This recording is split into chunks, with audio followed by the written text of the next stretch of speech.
Torah, il ne donne pas le choix aux Juifs d'accepter la Torah. Il dit ou bien vous acceptez la Torah, ou bien vous mourrez tous. C'est comme ça que la Gemara interprète le texte qui dit Tartit Ahar. Le peuple était Tartit Ahar, sous la montagne. La Gemara interprète littéralement sous la montagne, mamash sous la montagne. Et donc il faut comprendre pourquoi est-ce que Dieu dans la Torah de cette façon-là. C'est bien entendu, c'est pas juste pour nous obliger, ça vient nous enseigner quelque chose de fondamental sur comment on doit recevoir la Torah. Alors il y a 3 ou 4 réponses à cette question. On va essayer de les exposer. La première réponse, la plus simple, celle des Balei Moussa, il dit c'est très simple, c'est pour nous enseigner un principe qui est, dans la vie, c'est ou la Torah ou la mort. En vérité, il n'y a pas d'autre choix. C'est ou la Torah ou la mort, alors que ça soit une mort physique ou une mort spirituelle, c'est pareil. C'est-à-dire que la Torah n'est pas une option de vie, elle n'est pas il y a la vie et la Torah c'est une option. Si on laisse tomber la Torah, on est forcément condamné à la mort. À une mort spirituelle, à une mort physique, à une mort ce que vous voulez, pas physique, mais en tout cas une mort spirituelle, une mort de l'esprit, une mort de l'identité juive. C'est ou la Torah ou la mort. La Torah se présente toujours comme ça. Ou la Torah ou la mort. Bien, ça c'est l'explication, on va dire, la plus simple. Il y a une deuxième explication qui est donnée par le Maharal de Prague, qui est assez extraordinaire, qui dit la chose suivante. Il dit, on ne pouvait pas choisir la Torah, puisque le monde a été créé pour la Torah.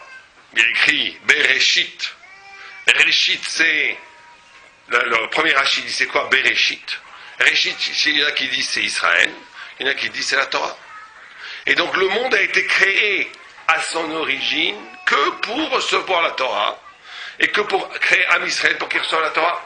Donc comme le but de la création c'est la Torah, on ne peut pas choisir, donner comme option, on ne peut pas donner en choix la Torah, parce que ça voudrait dire qu'on donne en choix que le monde ne soit pas, ce qui serait absurde. On ne peut pas donner la possibilité aux hommes de choisir que le monde n'est pas, puisque le but du monde, c'est que la Torah soit donnée. En d'autres termes, ce que le Maharal veut dire par là, c'est que la Torah est plus fondamentale, plus haut, plus important que la liberté humaine, puisqu'elle est la chose qui a permis la liberté humaine. C'est le socle de l'être, c'est le socle du monde, et donc comme c'est ce qui permet au monde d'exister, on ne te choisit pas ce qui permet au monde d'exister, il est. Ça s'accueille dans la joie et le tremblement, mais ça ne se choisit pas. Choisir quelque chose qui fait qu'on ne choisit pas ses parents. Donc on ne choisit pas la Torah, la Torah étant le géniteur de tout l'univers. Donc on ne choisit pas le géniteur, on ne choisit pas celui qui fait que je suis. Ce qui donne à réfléchir, ça a des très grandes conséquences, ça voudrait dire que la liberté n'est pas absolue. La liberté ne commence qu'après qu'on ait conscience du pourquoi on a été créé. Vous savez qu'en Occident, en France, partout, dans le monde occidental depuis à peu près 2 siècles, on a érigé la liberté comme valeur suprême. Mais ce n'est pas un hasard. La liberté ne peut être valeur suprême que si, en vérité, il n'y a pas de valeur fondamentale. Si rien n'est fondamental, si tout est aléatoire, si tout est dû au hasard, on va dire des choses comme ça, et une sorte de double cortège idéologique, philosophique d'un côté et d'un côté scientifique, qui se sont donné la main et qui ont expliqué un monde où tout est aléatoire. Tout est contingent, il n'y a pas de vraies choses, le monde est arrivé par hasard. Si le monde est arrivé par hasard, et s'il n'y a pas de fondement dans le monde, alors bien sûr, la liberté est la valeur suprême. Non, regardez, la plupart vont dire la liberté, pas forcément l'anarchie, la liberté qui va construire un monde tout à fait ordonné, tout à fait bourgeois, tout à fait habitable, mais le fondement de la vie, c'est la liberté. Pourquoi quand est-ce qu'on peut dire que le fondement de tout, c'est la liberté? Que si on considère que le monde n'a pas de valeur intrinsèque, n'a pas un message à délivrer, comme la vie que j'ai pas été créé pour quelque chose, que le monde n'a pas été créé pour quelque chose. Si le monde n'a pas été créé pour quelque chose, si je n'ai pas été créé pour quelque chose, alors la liberté est la valeur suprême. Mais si on a été créé pour quelque chose, si le monde a été créé avec un but, Bereshit, le monde a été créé pour la Torah, pour Am Israël, pour nous, si j'ai été créé moi-même pour faire quelque chose, la liberté ne peut pas jouer là-dedans, ça ne veut rien dire. J'ai été créé pour quelque chose, donc tu vas parler de ta liberté. Donc avant ta liberté, prends conscience de pourquoi tu as été créé. Et donc la responsabilité à ce moment-là, le fait de répondre à pourquoi j'ai été créé, est plus fondamental que la liberté. C'est ça ce qu'on nous dit ici. On ne choisit pas la Torah, puisque la Torah a fait que le monde a été créé. On ne choisit pas la Torah, puisque tu as été créé pour la Torah. Donc elle est donnée de force. Elle est donnée comme ça. Il y a une troisième interprétation, qui est peut-être la plus profonde, la plus difficile à comprendre, qui est quelque chose qui correspond, qui est très proche de la seconde en réalité, mais qui nous ouvre des horizons très très profonds, qui pose la question, qui dit comment ça se fait qu'un homme il pense? Si je vous pose la question pourquoi un homme il pense et un animal ne pense pas, c'est quoi la réponse? Choisir, ça procède du fait de penser. Choisir, c'est penser. Quand je dis je vais peut-être faire ça, peut-être pas ça, c'est penser. Comment ça se fait qu'un homme pense et qu'un animal ne pense pas, qu'une chose ne pense pas, que votre ordinateur, qui est pourtant très très fort en calcul, il ne pense pas? Pourquoi est-ce qu'un animal, un ordinateur ne pense pas et un homme pense? Je pensais qu'un animal ne pense pas. Non. Parce qu'il a l'instinct, c'est un instinct. Il a l'instinct, mais il pense pas, il va pas commencer à vous dire. Il va, tout à fait. Il a de la conscience, ça s'appelle la conscience. Il a une conscience, mais il n'a pas de pensée. La pensée, c'est de produire des idées. Des concepts. Vous avez vu déjà votre chat ou votre chien faire de la philosophie? Non. Vous n'avez pas vu qu'il a écrit des livres, qu'il a dit des idées. Mais il peut dire j'ai faim, je me défends, je vous aime bien, je vous aime pas, tout ce qui est sentimental, tout ce qui est au niveau des émotions, il a. Une conscience émotionnelle, il a, mais il n'a pas une conscience conceptuelle, il n'a pas d'idée. Pourquoi? Comment? Mais pourquoi? Pourquoi nous on sait, eux ils ne savent pas? Pourquoi les animaux ne pensent pas? Et alors? Pourquoi un ordinateur ne pense pas? L'ordinateur, on lui a mis toutes sortes d'informations, il fait des combinaisons cognitives, il n'y a pas de problème. Et alors pourquoi un objet ne pense pas? Pourquoi l'homme pense? On sait que l'homme pense et les objets ne pensent pas, on demande pourquoi. Comment? Bon, d'accord, mais comment ça se fait? Qu'est-ce qu'il y a la différence entre un homme et un animal? Mais les animaux aussi ont un tafkid. L'homme a besoin de penser, il a un avenir, tandis que l'animal... Il n'a pas. Ça, c'est vrai aussi. C'est vrai ce que vous dites, c'est vrai, mais vous ne dites pas le pourquoi, vous dites les conséquences, vous décrivez un fait, mais vous ne dites pas le pourquoi. Pour qu'on soit son associé dans Non, mais que Dieu a voulu qu'on pense, qu'il n'a pas voulu que ça, c'est sûr. Je vous demande, comment ça se fait? Qu'est-ce qu'il fait? Qu'est-ce que là, on va modifier la question. Qu'est-ce que l'homme a en plus que l'animal n'a pas, qui fait qu'il pense? Oui, c'est ça. Qu'est-ce qui fait qu'il y a une conscience? La neshama. La neshama, voilà, là on se rapproche de la réponse. C'est quoi la neshama? C'est partie de Dieu. Voilà, il n'y a pas de partie de Dieu. C'est une émanation de la lumière divine.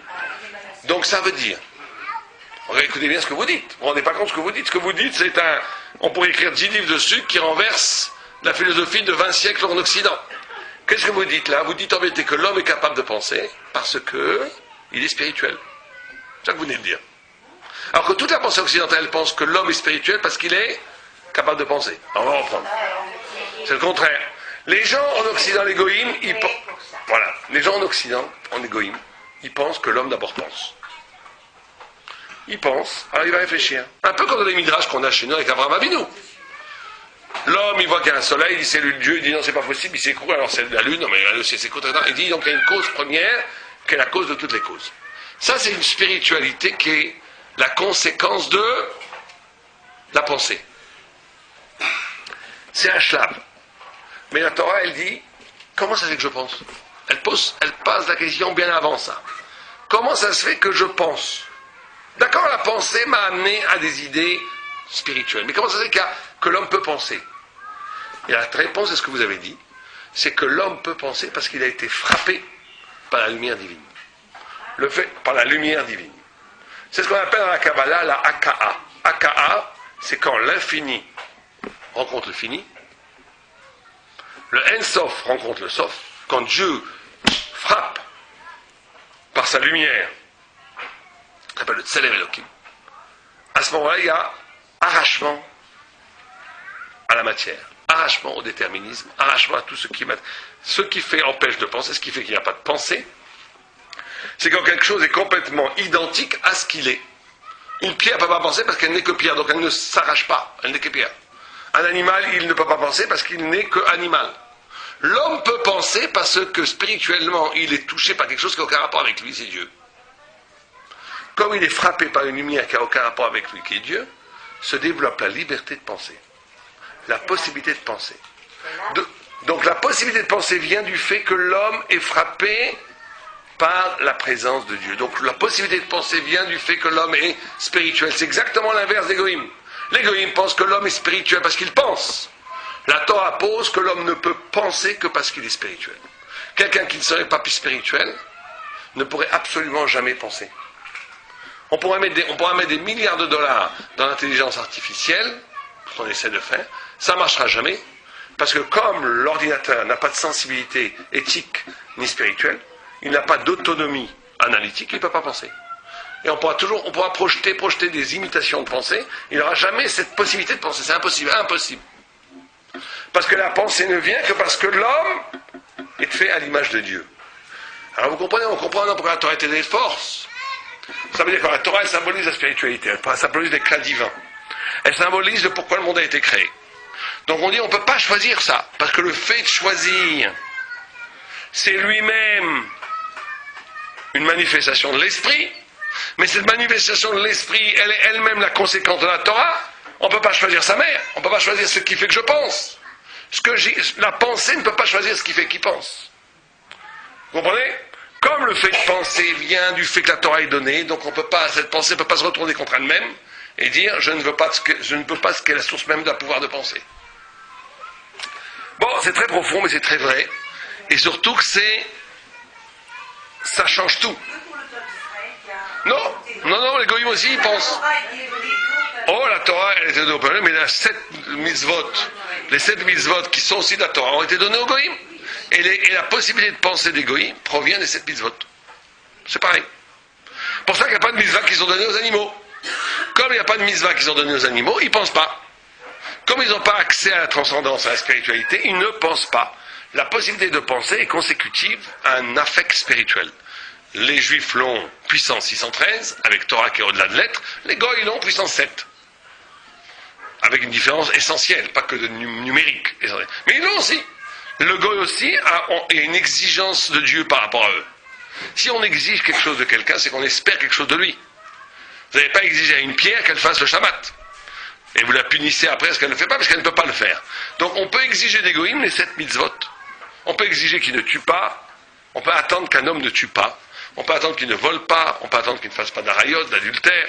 On peut attendre qu'il fasse justice. On peut attendre qu'il ne blasphème pas. Qu'il ne mange pas la chair d'animal vivant et qu'il ne vole pas. C'est les 7 mitzvot des Noirs. Ça, on peut attendre, c'est le fondement de l'éthique. Le fondement de la morale. On peut attendre ça d'un homme, même s'il n'est pas juif, d'un homme qu'en tant qu'homme. Mais ce qui est fondamental pour nous, c'est de comprendre que... Et ça change tout. Si je comprends que ma possibilité de penser, de choisir, n'est que le reflet, n'est que la conséquence de mon rapport à Dieu, alors là, ça change tout. C'est pour ça que quand Am Israël a reçu la Torah, qu'est-ce qu'ils ont dit ? Quand Dieu a proposé la Torah, qu'est-ce qu'ils ont dit ? Naaseh venishma. Ils ont compris, c'est quoi Naaseh venishma ? C'est quoi Naaseh venishma ? Nous ferons et nous comprendrons. Qu'est-ce que ça veut dire ? Alors, quand Dieu a entendu ça, il a dit, qui a révélé à mes enfants ce secret des anges ? Sod Malachim. Pourquoi c'est un secret des anges ? Avec ce que je viens de dire, non, vous devrez pour avoir la réponse. Pourquoi ça je fais, mais je comprendrai. Quand Dieu vous dit, fais quelque chose, dit d'accord, j'ai compris, c'est trop grand pour moi, je fais, après je comprendrai. Pourquoi c'est si grand d'avoir dit Naaseh venishma ? C'est tellement grand d'avoir dit Naaseh venishma qu'on dit qu'il y a 600 000 anges qui sont descendus du ciel et qui ont déposé 2 couronnes sur chaque juif. 2 couronnes. Une par rapport au Naaseh et une par rapport au Nishma. Comme si d'avoir dit Naaseh venishma avait pour conséquence que le Naaseh, le fer, devenait un fer couronné, un fer absolu, et le Nishma et la compréhension devenaient une compréhension absolue.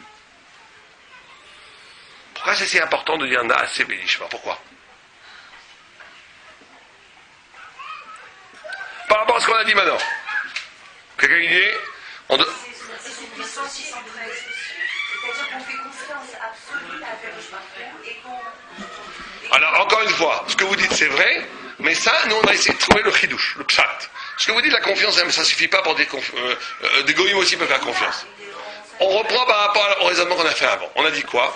On a dit la spiritualité est avant la pensée. Le fait que je puisse penser est une conséquence du spirituel.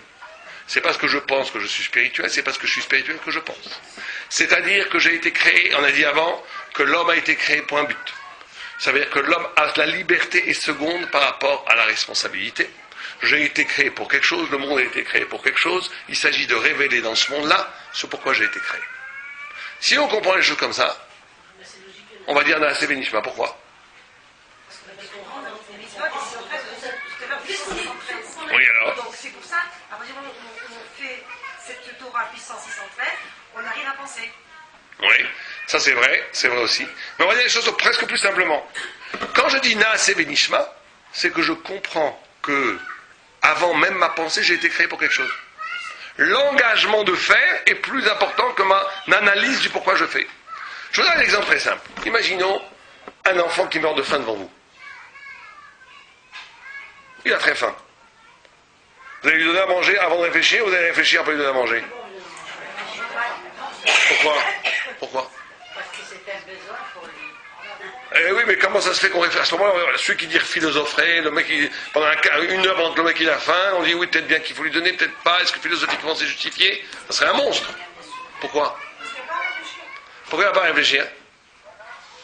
Parce que la conscience, on ne peut pas le Nécessité. C'est évident. Pourquoi c'est évident? Parce que j'ai été créé pour ça. Parce que l'homme en tant qu'homme n'est qu'homme que s'il est éthique. L'homme n'est en tant qu'homme n'est homme que s'il est bon. L'homme n'est homme que s'il est fidèle à l'impératif du bien. Ça c'est avant la pensée. C'est avant la pensée. Et bien ce qu'on comprend avec un enfant qui a faim, le tzaddik il le comprend pour toutes les mitzvot. Nous on le comprend pour l'enfant qui a faim. Mais le tzaddik, n'importe quelle mitzvah, il a le même impératif que ça. Alors parce que c'est émotionnel, parce qu'on comprend, alors on se laisse aller. Mais c'est très bien. Mais dès que ça devient plus abstrait, on est moins sensible. Mais le tzaddik n'est pas soumis à l'abstraction émotionnelle, ou plutôt à la prégnance émotionnelle. Il voit la vérité. Donc chaque mitzvah a la même impératif, la même force. C'est pour ça qu'on doit dire Naaseh Benishma. Am Israël à ce moment-là était tzaddik. Ils ont dit on fera, on comprendra, il n'est pas question de discuter sur la pertinence de faire du bien ou du mal. Est-ce que j'ai le droit de réfléchir? Est-ce que je vais dire, attendez, je vais réfléchir si j'ai le droit de tuer quelqu'un? J'ai envie de penser, peut-être que je peux tuer une grand-mère. Ça me vient l'idée. Quelqu'un dirait ça, vous le mettez en prison. Je lui dis, mais non, je réfléchis, pourquoi pas? Il y a pas, on ne réfléchit pas sur ça. On ne réfléchit pas si on a le droit de tuer les gens ou pas. On n'a pas le droit de tuer les gens, c'est un fait ontologique. C'est impératif, c'est une éthique, c'est comme ça. On ne tue pas les gens. Ah non, mais moi je veux réfléchir, peut-être bien qu'il faut le tuer, peut-être bien qu'il ne faut pas le tuer. Chazé shalom. Les gens comme ça, on les met en asile psychiatrique. Ceux qui commencent à vouloir réfléchir à ce que j'aurais tué à coups de hache les gens qui passent dans la rue, on les met à l'asile psychiatrique. Pourquoi? Parce que on ne réfléchit pas sur ça. C'est évident qu'il ne faut pas tuer. C'est une évidence. C'est une évidence qui constitue ton tselem Elohim, le fait que tu es un être humain.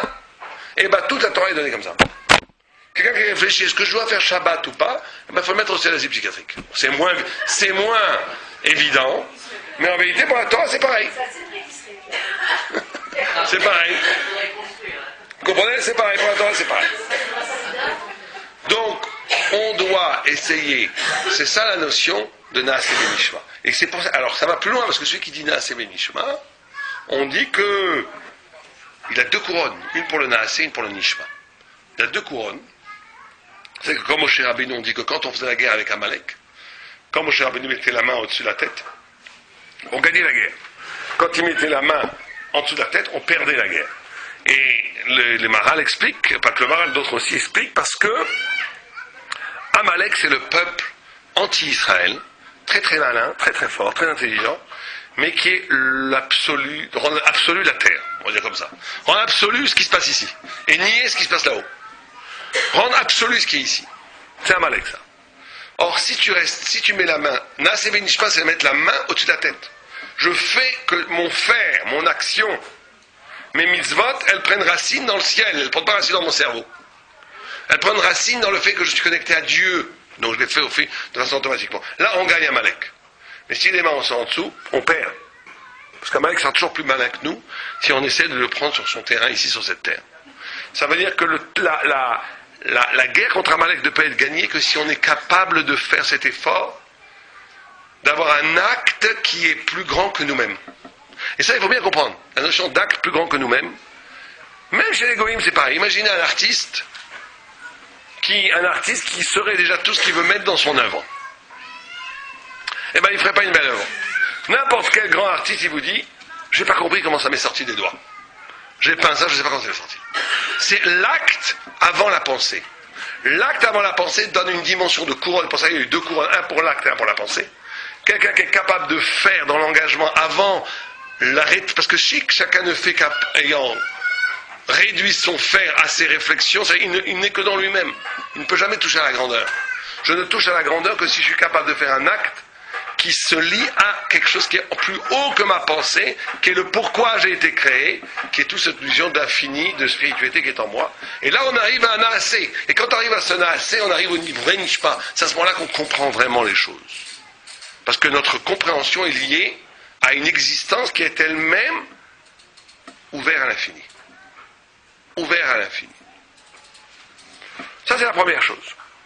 Après, qu'est-ce qui s'est passé quand la Torah a été donnée? C'est passé quelque chose d'absolument extraordinaire. Tout le monde est mort. Tout le monde est mort. Et tout le monde est ressuscité dans le fait même de recevoir la Torah. Ça aussi, il faut se poser la question. Pourquoi faire ça? Pourquoi faire un arrêt cardiaque et après hop, on refait un massage cardiaque pour réveiller le bonhomme? Pourquoi tu fais mourir tout un Israël pour le refaire revivre? Pourquoi t'en doit être donné comme ça? Quelqu'un a une idée? Seconde naissance, ouais. Ouais, c'est vrai. Mais ce que disent les commentateurs, ils disent une chose très très importante. Ils disent, ça rejoint ce qu'on a dit aussi avant, ils disent que la Torah, elle est donnée comme l'existence elle-même, comme la vie elle-même. Naître à la Torah, c'est naître à la vie. Qu'est-ce que ça veut dire quand on nous dit ça? Naître à la Torah, c'est donné comme l'existence elle-même. Ça veut dire que, et ça c'est très important, et c'est très difficile, c'est que la Torah, c'est pas j'existe, j'ai ma vie, et je rajoute une religion qui s'appelle la Torah, même si c'est la meilleure des religions. C'est-à-dire que j'existe, le centre de gravité de mon existence, c'est moi, c'est ma vie, et je rajoute une paraffine de spiritualité dessus. Ça, c'est pas la Torah. La Torah, c'est que le centre de gravité, le point cardinal de mon existence, c'est la Torah elle-même. Et c'est donc de naître, renaître, ressusciter avec le don de la Torah, c'est l'idée que je nais en identité avec la Torah. Je nais comme si la Torah était moi avec la Torah, et moi j'étais la Torah. C'est ça la chose la plus difficile, ce qui nous est demandé, c'est qu'il y a 3 sortes de personnes. Les 2 premières pas, bien les 3e, c'est le tzaddik. Il y a des personnes, ils font la Torah comme des fonctionnaires. Ils disent la Torah, c'est déjà pas mal. Ils disent la Torah c'est tellement rouge, j'y comprends rien, mais je le fais. C'est déjà bien, ça monte la hauteur de la Torah. Mais ces gens-là, c'est parce que Dieu veut. Dieu n'a pas créé des robots. Dieu il veut qu'on incarne la Torah. Il y a des gens, de l'autre côté, ils disent tant que ça ne me parle pas, je ne le fais pas. Ça, ils sont complètement piégés dans eux-mêmes. Ces 2 solutions sont très mauvaises. La vraie solution, c'est quand je reconnais dans la Torah quelque chose qui est moi-même. Et quand je reconnais en moi-même quelque chose qui peut être le théâtre, le lieu où la Torah peut s'incarner. C'est encore une fois quand on a dit la rencontre du fini et de l'infini, c'est quand je deviens moi-même, qui suis fini, le moment où peut s'exprimer la Torah. Ça c'est la joie. C'est que la joie c'est ça. La notion de joie, c'est quand la joie, la notion de simcha, c'est quand je vis ma vie à moi. Quelqu'un qui ferait toute la Torah par devoir, ça serait un tzaddik, mais il n'aura pas de joie. Il n'aura pas de joie. Parce qu'il ferait, c'est pas lui. Il accepte la Torah, c'est ce qu'on appelle Hamor Nosé Sfarim, un âne qui porte des livres. Il porte des livres, il a le mérite de porter des livres de la Torah, mais c'est un Hamor. Quand on posait la question à Rav Kadmon, pourquoi il riait tout le temps? Oui. Et alors que la joie n'est que quand je suis capable de traduire mon existence en infini, en Torah. Et la Torah lui donner une dimension de mon existence. C'est là où j'ai la joie. Là, on est absolument dans la joie. Parce que si on est que soi-même, sans Torah, la chair est triste. À la fin, c'est la mort, c'est rien, on est que nous-mêmes. Combien on peut être content de nous-mêmes? 70 ans, 90 ans, 100 ans, et alors? Qu'est-ce que t'as fait de toi-même? Rien, c'est pas très intéressant. Quelqu'un qui n'est que dans lui-même, ça n'a aucun intérêt. C'est maous à la fin, c'est dégoûtant. Les gens qui ne parlent que d'eux-mêmes, qui sont intéressés que par eux-mêmes, ça n'a aucun intérêt. Des gens qui sont que Torah, c'est-à-dire qu'ils n'arrivent pas à vivre cette Torah mais qui la font, c'est respectable. Mais ça a aussi par intérêt. La Torah, elle existe, elle n'a pas besoin de toi. On sait que la Torah, elle est vraie. Par contre, quand tu arrives à donner une dimension de ton existence, ta façon à toi de vivre la Torah, avec tes qualités, tes défauts, ta personnalité, tu arrives à incarner une Torah, c'est exactement ce que Dieu veut, et là tu arrives à être une des multiples lumières de la Torah, tu deviens toi-même une Chelek Torah. Elle dit Torah d'idée. Le Talmud Chacham, sa Torah est à lui. C'est à lui la Torah. Il arrive à incarner une facette de la Torah. Et là, c'est exactement, c'est ça qu'on devient un enfant de Dieu, un fils de la lumière, on devient un Ben Torah, et là on est une des facettes de l'extraordinaire diamant qu'est la Torah. Et c'est là où on a un mérite, c'est là où on devient un fils de l'éternité. Parce qu'on devient nous-mêmes la Torah. Ça, il faut comprendre cette idée qu'on devient nous-mêmes la Torah, elle est fondamentale. Vous savez qu'il y a une grande question. Il y a une grande question, on dit que quand la mer Rouge a été ouverte, et bien la Shifra, la servante, elle a vu la révélation autant que Echeskel ben Bouzi. Or, Echeskel ben Bouzi, c'est l'un des plus grands prophètes de tout le temps. Il y en a qui disent qu'il c'est un Markava, c'est lui qui a vu le char céleste, la révélation de toutes les sphirotes, de toute la Kabbalah. Et la Shifra, vous savez ce que c'est une Shifra? C'est une égyptienne Goya, qui s'était à moitié convertie. C'est pas une convertie, une Shifra. Elle n'a pas le droit de se marier avec une Shifra, elle a le droit de se marier avec une convertie. C'est pas une Shifra, c'est pas une convertie. C'est pas une Goya non plus, c'est intermédiaire. Shifra, c'est un esclave canadien. C'est intermédiaire. Et bien, elle a vu, elle, ce que Echeskel n'a pas vu. Ça veut dire qu'au moment de l'ouverture de la mer Rouge, il y a une révélation aussi grande que celle du don de la Torah. Ce qui a été donné à la Torah a été vu à l'ouverture de la mer Rouge. Alors le Zohar, il pose la question, il dit, si c'est ça, qu'est-ce qui différencie Kriyat Yam Souf de Matan Torah? Qu'est-ce qu'il y a eu en plus à Matan Torah? Si la révélation qu'a eu à Kriyat Yam Souf est aussi forte qu'à Matan Torah, qu'est-ce qu'il y a eu à Matan Torah de plus? C'est ce que le pose le Zohar comme question. Oui? Je voudrais dire que dans la Tefila, on dit le Kol Ha'am Rohim. Et ta colonne. Non, mais à part ça, il y a Ha'am, et ils ont vu le nom de. Ils ont dit Zé. Quel est Vendveu? C'est mon Dieu, ouais. Mais aussi à Kriyat Yam Souf. Mais ils ont vu dans Yam Souf. Ils ont vu Dieu, ça veut dire la grandeur de Dieu. La grandeur de Dieu. Mais vous avez presque donné la réponse. Ouais, madame a donné la réponse. Parce qu'on dit quelle est la différence entre Kriyat Yam Souf et Matan Torah? Le Zohar, il a une réponse tout à fait elliptique, tout à fait bizarre. Il dit la différence, c'est que Pascha Zahama. Vous savez, Zahama, c'est quoi Zahama? C'est quand Chava a rencontré le serpent et qu'elle a accepté de manger le fruit. Le serpent lui a mis une sorte d'onde, Zahama, une sorte de flux de Touma qui amène la mort. Zahama, c'est ce qui amène la maladie, la mort, le mal dans l'homme. Et quand on a reçu la Torah, Pascha Zahama. La Zahama, elle s'est envolée. Et donc c'est pour ça qu'on est devenu immortel. Simplement, quand on a fait le veau d'or, c'est que le veau d'or, c'est le même péché que Adam. On n'a pas le temps d'expliquer ça maintenant. Mais c'est Adam Arishon avec le Etzadat. C'est au niveau individuel, enfin plus qu'individuel. Adam Arishon comme homme, humanité homme, a fait le péché de l'Etzadat. Am Israël a fait le péché du veau d'or, c'est la même chose, exactement la même chose. Donc la Zahama est revenue, mais moins forte, parce qu'on a reçu quand même le second thème de la loi, quand même, on a moins de Zahama, beaucoup moins de Zahama. Mais la Zahama n'a pas complètement disparu. Mais au moment que la Torah a été donnée, Pascha Zahama. Bon, c'est ce que dit le Zohar, mais on ne comprend pas la différence. Alors on peut reconduire la question. Pourquoi est-ce qu'à Kriyat Yam Souf, l'eau Pascha Zahama, et qu'à Matan Torah, Pascha Zahama? Qu'est-ce qui s'est passé à Matan Torah de plus que Kriyat Yam Souf? Puisque la révélation au moment de Kriyat Yam Souf était aussi importante qu'à Matan Torah. Alors ça va prendre 2 minutes pour comprendre ça, c'est une question très profonde qui nous fait comprendre peut-être le plus profondément qu'est-ce que c'est Shavuot.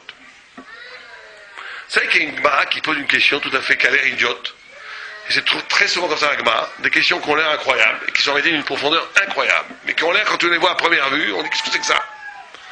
La Gemara elle dit comment ça se fait qu'un sourd ne donne pas naissance à un sourd? Question presque scientifique. La Gemara elle dit pourquoi un aveugle, il ne donne pas naissance, 2 aveugles vous mettez, et bien il ne donne pas la naissance à un aveugle, etc. La Gemara pose cette question.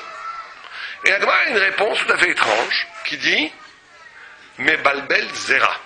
Hachem Mebalbel Zera. Mebalbel Zera, ça, je ne sais pas comment le traduire en français, il confond la graine, la semence. Les commentateurs ils disent comme ça, ils disent une chose qui a été découverte par la science, il y a moins d'une cinquantaine d'années, et qui dit clairement, déjà à l'Antiquité par la Torah. Il dit que quand l'embryon naît, vous savez ce qu'on appelle la différenciation des cellules. Vous savez, les cellules, au début, quand l'embryon il est au début, c'est complètement découvert par la science aujourd'hui, les premières cellules, elles sont absolument identiques. C'est la division cellulaire, c'est-à-dire que les premières cellules, elles sont exactement les mêmes. Celles qui vont faire des yeux, celles qui vont faire de la cornée, celles qui vont faire des ongles, des pieds, du cerveau, du foie, du cœur, à l'origine, quand vous prenez les premiers jours de l'embryon, c'est les mêmes cellules. Il n'y a pas à l'origine déjà en potentiel des cellules de foie, des cellules de cœur. Non, c'est les mêmes cellules. D'ailleurs, c'est un mystère qu'on ne comprend pas encore. On le comprendra peut-être un jour, mais après, il y a ce qu'on appelle une division des cellules.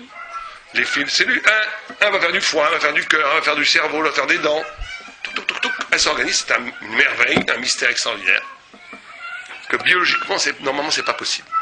Quand vous avez des corps qui deviennent étrangers, elles se repoussent l'un l'autre, ça devrait exploser. Mais bon, ça se passe, c'est le mystère, la merveille de l'enfantement. La Gemara dit qu'une des trois choses dans les mains de Dieu que l'homme ne pourra jamais comprendre jusqu'au bout, c'est l'enfantement. Bon. Donc au début, vous avez la même cellule. La Gemara dit, mais c'est ça, Mebalbel Zera. Mebalbel Zera, ça veut dire, comme dit les commentateurs, qu'au début, il n'y a pas de différence entre l'œil, la vue, le sourd. Il y a la vie. Et celui qui a le pouvoir de donner la vie, a le pouvoir de donner toutes les manifestations de la vie, l'écoute, le regard. Donc si le malentendant ou l'aveugle peut donner la vie, il peut aussi donner le regard, même s'il n'a pas le regard. Parce que le regard, la vue, n'est qu'une manifestation seconde de la vie.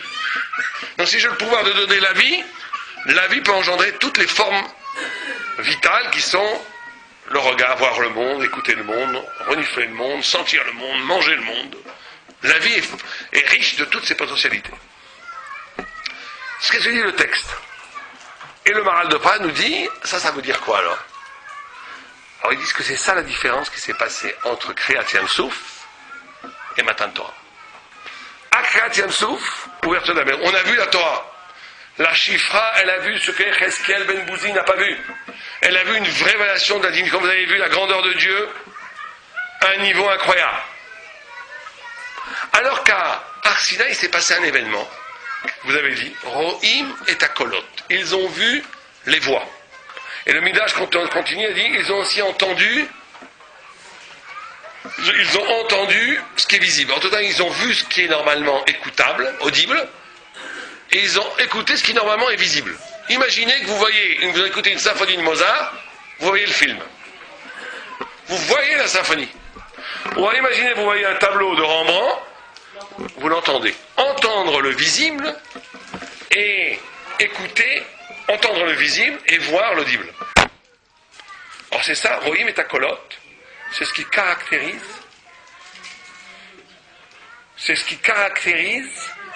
le don de la Torah. Ça veut dire quoi ça? C'est quoi cette confusion des sens? Pourquoi c'est si important? Exactement. Ce qui c'est pas la différence fondamentale qu'il y a eu entre Kriyat Yam-Souf et Matan Torah, c'est qu'à Kriyat Yam-Souf, il y a eu effectivement une révélation extraordinaire. Mais c'est comme si aujourd'hui nous voyions une révélation. Ça serait extérieur à nous. Je le vois avec mes yeux. Je vois ce qui est visible et j'entends ce qui est audible. Imaginez maintenant qu'un prophète rentre dans cette chambre, dans cette salle, et vous dit, messieurs, mesdames, alors vous allez écouter ce qu'il dit, vous allez le voir. Très bien. Vous allez accepter une vérité qui vient, mais qui est extérieure à vous. Que vous recevez quelque chose d'extérieur. Ce qui s'est passé à Har Sinaï, qui est le fondement même de Matan Torah, c'est qu'ils ont accepté la Torah. Ils ont vu la Torah au-delà du regard, au-delà de l'écoute. Ils ont accepté et compris la Torah avec ce qu'on pourrait appeler l'œil de la vie. Avec ses premières cellules originelles. Ils ont été capables, c'est quelque chose qu'on a du mal à comprendre. Comment capter le monde en amont, comment capter une révélation. C'est pas le monde, parce que le monde ici, les matériels, on est obligé de le capter avec le regard et l'œil. Et lui. Mais la présence de Dieu à ce moment-là était tellement forte. L'harmonie entre Dieu et Am Israël était tellement forte qu'on n'a pas vu Dieu, on n'a pas écouté sa parole. On a été dans une fusion comme si on l'avait vu avec l'œil de la vie, avec les premières cellules originelles. C'est pour ça qu'on est mort. Parce qu'à ce moment-là, il y a une telle fusion que ça a été un retour à l'origine tellement qu'on est passé par la mort. Et on est ressuscité parce qu'on est ressuscité avec la Torah comme une chélek de moi-même. Et c'est pour ça qu'on est devenu éternel. Quand on reçoit la Torah comme ça, ça veut dire que la Torah devient une partie intégrante de mon être. Or, comme la Torah c'est la parole de Dieu et que la parole de Dieu est éternelle, Am Israël qui a reçu cette Torah au cœur même de l'identité de lui-même devient éternel. Et comme il devient éternel, il devient éternel parce qu'il est à l'image de Dieu au sens où la Torah est inscrite dans ses gènes, dans son essence même. C'est ça l'idée de la Torah. C'est ça la grande différence qu'il y a eu entre Matan Torah et Kriyat Shem Sof. Oui, allez-y. Vous voulez dire que tout le peuple local était uni. Unis aussi, ça c'est très important. Ça, genre, oui, c'est pour ça que, d'ailleurs, ils sont morts les Talmuds de Rabbi Akiva. Parce que normalement, ils auraient dû, les Talmuds de Rabbi Akiva, c'était 24 000 élèves, qui étaient 2000 par tribu, et 2000 par tribu, c'est le chiffre, le nombre minimal pour avoir un cal, une collectivité, donc ça veut dire qu'on aurait dû être 24 000, c'est le chiffre minimum pour recevoir la Torah. Ils auraient dû recevoir la Torah avant la faute, des premières tables. On dit qu'ils sont tous morts parce qu'on est encore en deuil aujourd'hui, parce qu'ils n'ont pas donné Kavod Zelazé. On ne meurt pas parce qu'on n'a pas Kavod Zelazé. C'est parce qu'en vérité, ils auraient dû recevoir la Torah, et quand on reçoit la Torah, on est un peuple uni. Comme ils étaient dans l'individualisme, chacun n'a pas donné Kavod Zelazé, ils sont tous morts. Ça nous dit qu'à nous, encore aujourd'hui, le tikkun principal pour recevoir le Mashiach, c'est l'Ardout. Mais l'Ardout, ça ne veut pas dire être mévater sur la vérité. La hardout, ça veut dire de comprendre, de prendre en charge et d'aimer. C'est parce que l'autre qui pense de façon tordue que tu vas le détester. C'est un juif. Tu dois prendre en lui, juste comme si c'était ton fils qui pensait tordu. Être avec lui jusqu'au bout. Pour essayer pour le faire, tu vois, pour le donner l'exemple, pour essayer de le ramener. Bien. En tous les cas, cette idée-là de. Alors, vous comprenez, c'est que Am Israël est devenu Torah, la Torah était devenue le reflet d'Am Israël. C'était la même chose. C'est pour ça qu'on dit que. Il est écrit, quand on a donné les 10 tables de la loi, Charut à la Luchot.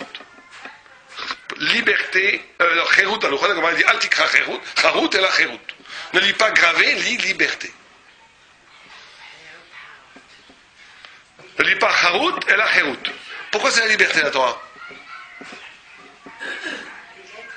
Par rapport à ce qu'on vient de dire, réfléchissez toujours par rapport à ce qu'on vient de dire, il y a une logique. On vient de dire quoi? Que la Torah, c'est pas une religion extérieure à l'être juif, mais que c'est en vérité, que c'est devenu la révélation de l'identité spirituelle la plus profonde du juif. La Torah n'est pas quelque chose d'une injonction extérieure, c'est l'essence même de ce que je suis dans mon dimension spirituelle.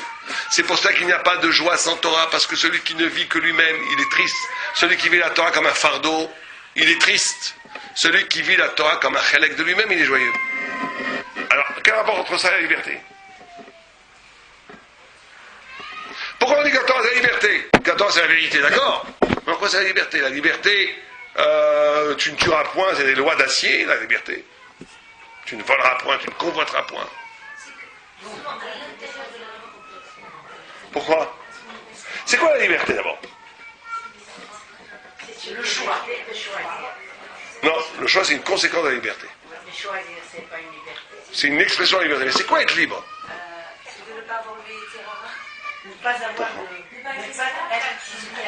Oh, ça veut dire, si vous poussez, ne pas être soumis à quelque chose, ça veut dire, si vous poussez jusqu'au bout, c'est d'être soi-même. D'être soi-même, être maître de soi-même, ne pas être soumis à un temps d'un autre, à la volonté d'un autre, ne pas vivre le désir des autres, mais vivre ce que moi je veux, ce que je dois faire. Or, quand on dit que la Torah c'est la liberté, c'est que la Torah c'est nous-mêmes. Ça veut dire que, vous comprenez, ça il faut bien comprendre cette idée, c'est très important. Je vous donne un exemple très simple.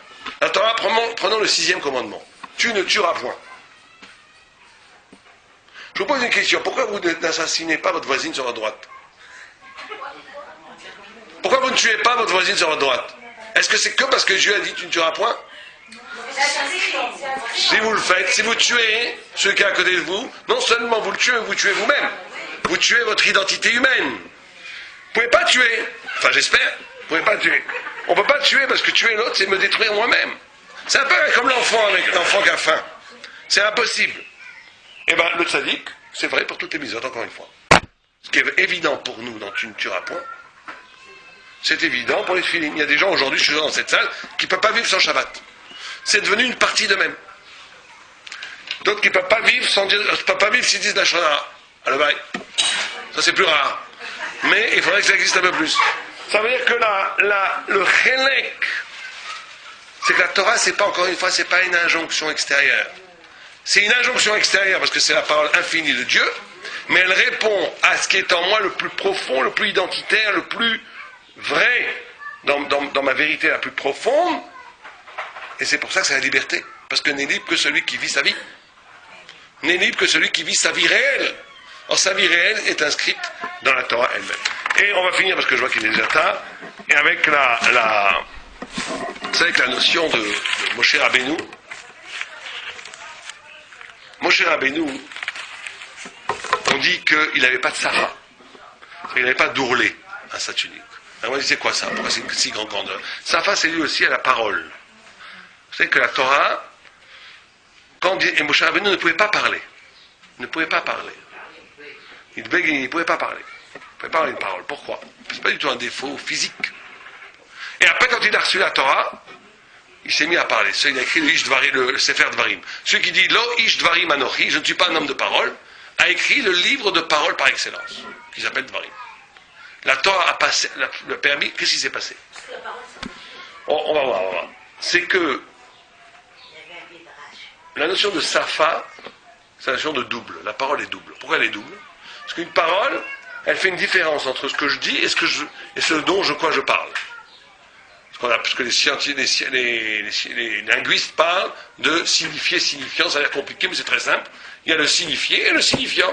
Il y a ce qui signifie et ce qui est signifié, c'est très simple. Je dis une chaise, le mot une chaise est un signifiant, la chaise c'est le signifié, il n'y a pas de problème. Mais c'est double. Une double, donc c'est là où ça se complique un peu plus quand on dit signifié, signifiant, c'est que celui qui est utilisé pour parler de quelque chose, il va atteindre une autonomie. Il va fabriquer ses propres arcanes. Bon, c'est toute la parole. Et il y a le réel et la parole qui est double. Donc il y a une différence entre l'intérieur et l'extérieur. Vous savez que quand on a traversé la mer Rouge, la Gemara elle dit que même les enfants qui étaient dans le ventre de la mer chantaient. Et imaginez une vision, il y avait 3 millions de juifs qui traversent la mer Rouge, et vous avez des milliers de femmes enceintes, et on dit que les ventres des femmes enceintes est devenu transparent. C'est presque un truc de science-fiction. Imaginez des milliers de ventres transparents avec des embryons qui chantent. Translucides. Pourquoi la Midrash dit ça? Alors, ok, c'est un miracle. Même un enfant d'1 an qui chante, c'est un miracle. Mais elle veut nous faire savoir qu'à ce moment-là, il n'y a plus de différence entre intérieur et extérieur. L'enfant, c'est l'intérieur. La Torah, c'est l'annulation de cette double la vérité, et il faut arriver à parler par la parole, mais on n'y arrive jamais vraiment. Il y a l'intérieur, la profondeur et l'écorce. Quand on arrive à un niveau de Torah, tout ça s'effondre. C'est pour ça que la parole, la lettre dans la Torah, il est aussi important que l'esprit de la Torah. Il n'y a pas de différence encore. Les chrétiens ont toujours reproché aux juifs, vous êtes trop proches de la lettre. Ils n'ont rien compris, ils sont des bourricots. Eux, ils sont dans l'idée. Alors que nous, la lettre, elle est aussi fondamentale que ce qu'elle le signifié, si vous voulez. Elle est aussi important que le signifiant. Et le signifiant est aussi important que le signifié, parce que ça vient de Dieu. Il n'y a pas de différence quand ça vient de Dieu entre le fond des choses et l'apparence des choses. Les choses les plus profondes, elles sont des fois évidentes. Elles sont tellement profondes qu'elles sont dans leur évidence. Leur plus grand mystère, c'est qu'elles sont évidentes. Et donc, Moshe Rabbeinu était à ce niveau-là. Donc il ne pouvait pas parler. Parce que la parole, elle fait un balancement entre la profondeur et l'extérieur. Moshe Rabbeinu, il n'avait pas de doublure. Il était dans une relation vraie où tout était parfaitement égal. Il ne pouvait pas parler, il bégayait. On dit aussi que il ne pouvait pas parler parce qu'il était au niveau de la pensée, que la parole est une réduction de la pensée, comme vous avez dit. Et donc sa pensée était tellement une pensée d'infini. Parce que la plupart des gens ne pensent pas. Penser, c'est pas dire en silence, passe-moi le sel. Penser, c'est avoir quelque chose qui procède de l'infini. Alors cette pensée qui procédait de l'infini, quand elle échouait dans la parole ne pouvait pas la supporter, c'est trop petit. Mais quand il a reçu la Torah, justement, avec la Torah, il inaugure une possibilité de parole qui est capable de porter l'infini. Et une parole qui est capable aussi, dans sa texture elle-même, où il n'y a pas de différence, où le signifié et le signifiant, la forme et le fond ne font qu'un. Et c'est ça étudier la Torah vraiment. C'est que le pshat revoit la Kabbalah et la Kabbalah renvoie au pshat. Quand on est véritablement à ce niveau-là de la pure Torah, comme le Gaon du Vilna et d'autres, il y avait une sorte d'unité parfaite où l'évidence disait déjà le secret. Et où le secret te faisait prendre conscience de l'évidence du pshat, etc. Là, on arrive à la vraie Torah. C'est comme ça que la Torah a été donnée. Et c'est à ce moment-là que Moshe a pu parler. À Leva et à nous qu'on arrive à toucher un petit peu à cette Oui. Est-ce que le Homer, pour nous, c'est vraiment un deuil? Alors, il n'y a pas écrit de deuil. Il y a écrit que on ne doit pas faire beaucoup de simcha. C'est pas comme les 3 Shavuot. Par exemple, on peut dire Shechianu en ce moment. Par contre, on ne se rase pas par